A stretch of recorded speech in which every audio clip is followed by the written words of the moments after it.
Compensation management. क्या है compensation management? HR professional को कॉम्पेंसेशन मैनेजमेंट के लिए पूरी जानकारी होना बहुत जरूरी है। अगर आप एचआर में आगे बढ़ना चाहते हो या एचआर में अपना करियर बनाना चाहते हो तो आपको कॉम्पेंसेशन मैनेजमेंट की जानकारी होना बहुत जरूरी है।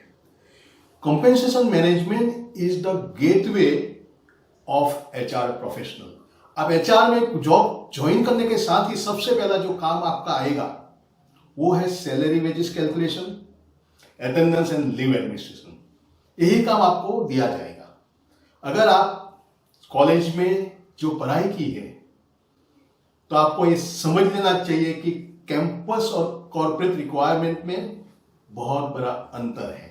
वो अंतर को दूर करने के लिए आपको कॉम्पेंसेशन मैनेजमेंट की बारीकी समझना जरूरी है। अदरवाइज आप जब इंटरव्यूज में जाओगे, काम करने लगोगे तो आपको कंफ्यूजन रहेगा, आपको कॉन्फिडेंस नहीं आएगा। अगर आपका बॉस अच्छा नहीं हुआ तो आपको अच्छी तरह से सिखाएंगे नहीं, और ऐसे कंफ्यूजन में आपका 1 साल 2 साल निकल जाएगा और आपको हमेशा अपना करियर के बारे में कॉन्फिडेंस डेवलप नहीं होगा।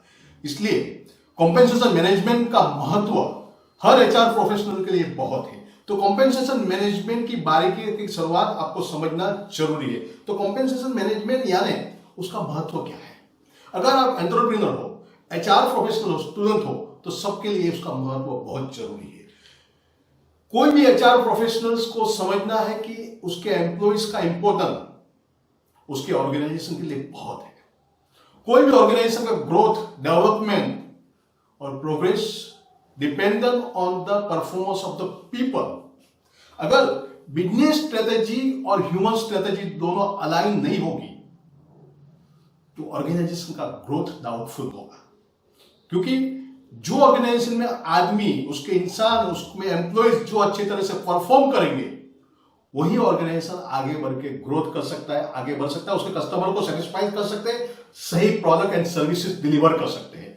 तो इसलिए मेरा सबको कहना है कि जो ग्रोथ करने के लिए आपकी ऑर्गेनाइजेशन की एचआर स्ट्रेटेजी और बिजनेस स्ट्रेटेजी दोनों का मेल कितना बन रहा है, इसके लिए पीछे का रीजन है कि बिजनेस स्ट्रेटेजी और एचआर स्ट्रेटेजी का मेल बनाने की जरूरत क्या है। क्योंकि आपका जो बॉस है, एंटरप्रेन्योर है, उसका जो ऑब्जेक्टिव है ग्रोथ करना, प्रॉफिट कमाने का और आगे बढ़ना।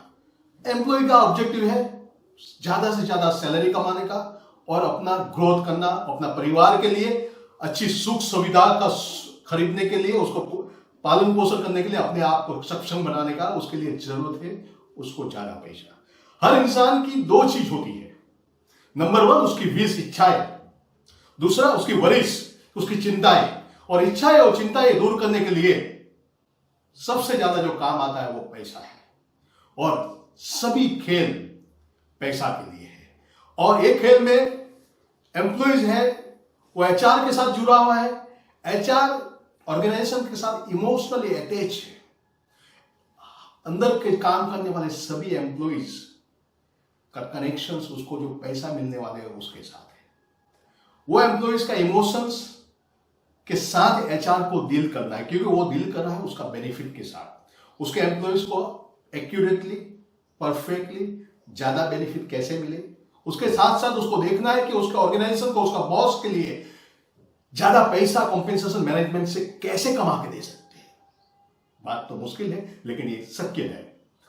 एचआर अगर अपना नॉलेज को अच्छी तरह से इंप्लीमेंट करे, लीगल कंप्लायंस को कैसी तरह से कवर करे, सैलरी बाइफर्केशन कैसे करे कि जैसे ऑर्गेनाइजेशन के ऊपर जो लीगल लायबिलिटीज है, प्रोविडेंट फंड, ईएसआईसी और इनकम टैक्स की जो लायबिलिटीज है उसके एम्प्लॉइज के ऊपर, दोनों को सम्मिलित करके अच्छा कॉम्बिनेशन बनाए उसका सैलरी बाइफर्केशन का, तो एम्प्लॉय को ज्यादा से ज्यादा टेक होम और एम्प्लॉयर्स को कम से कम लायबिलिटी आए उसका वो ध्यान रख सकता है। इसलिए उसको कॉम्पेंसेशन मैनेजमेंट की बारीकी समझना जरूरी है। उसके साथ साथ आपको लीगल कंप्लायंस भी अच्छी तरह से जानना जरूरी है। क्योंकि अगर आप लीगल कंप्लायंस के बारे में बहुत सी गलती कर सकते हैं या गलती हो गई तो उसका जुर्माना, वो गलती की सजा आपके ऑनर या बॉस को भुगतना पड़ता है। उसको गवर्नमेंट की तरफ से समन्स आ सकता है, उसको नोटिस आ सकती है, और जो दिन उसको समन्स या नोटिस आई तो उसकी जिम्मेदारी डायरेक्टली इनडायरेक्टली आपके ऊपर आएगी और आपकी नौकरी या आपका प्रोग्रेस, आपका ग्रोथ के ऊपर क्वेश्चन मार्क हो सकता है। इसलिए दोस्तों, payment of wages act, minimum wages act, provident fund, ESIC act, equal remuneration act, payment of gratuity act, payment of bonus act, इस सभी के बारे में डिटेल में आपको जानकारी लेना जरूरी है। जब भी मौका मिले उसके बारे में सीखिए। मैं आपको एक बहुत ही बढ़िया जानकारी देता हूं कि पेमेंट ऑफ वेजेस एक्ट के अंदर एम्प्लॉयज की जो ग्रॉस अर्निंग होती है उससे 50% से ज्यादा, 50% से ज्यादा आप टोटल डिडक्शन नहीं कर सकते। लेकिन बहुत से एम्प्लॉयज और एम्प्लॉयर को ये जानकारी नहीं है। वो लोग महीना के 25 या 30 तारीख को वो एम्प्लॉय आता है, सर मेरे को लोन चाहिए, एडवांस चाहिए। आप लोन और एडवांस दे दो, और लोन और एडवांस उसकी सैलरी जितना और उससे ज्यादा भी देते हो। और जैसे 5 तारीख को या 10 तारीख को आप सैलरी करते हो तो बोलते हैं कि उसका लोन से एडवांस में से ज्यादा पैसा काट लो। This is going to be illegal for you.